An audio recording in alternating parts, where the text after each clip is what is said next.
Cries for the Supreme Leader's resignation filled the streets of Tehran after the government's stunning admission it was to blame for the downing of a Ukrainian passenger plane. Our children were killed in the sky. That's why we've gathered here together. Where do we go? Many of the victims on the Kiev-bound flight were Iranian, but there were also 57 Canadians. They would never make their connecting flight to Toronto. I had a chance to sit with some of the families of the victims.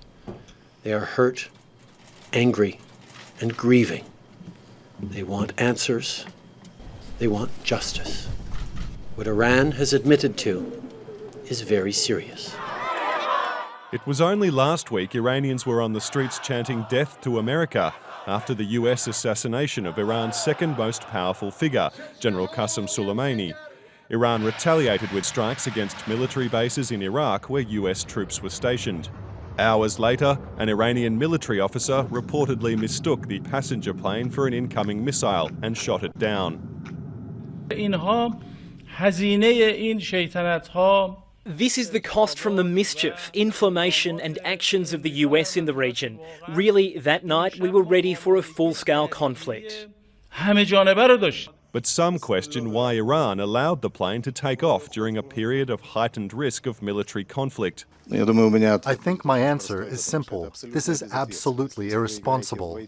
This grave mistake has hit a nerve in Iran, with many accusing their government of lying to them. Just 2 months ago, Iran's leadership faced mass protests over a rise in petrol prices. But the US assassination of General Soleimani marked a moment of solidarity between Iranians and their government.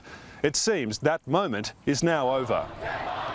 After hearing of the protests, US President Donald Trump took to social media to address the Iranian people directly.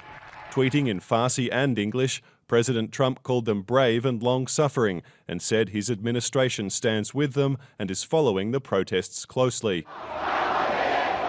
It's unlikely many Iranians will consider President Trump a friend, not a foe, but many also feel they can't trust their government.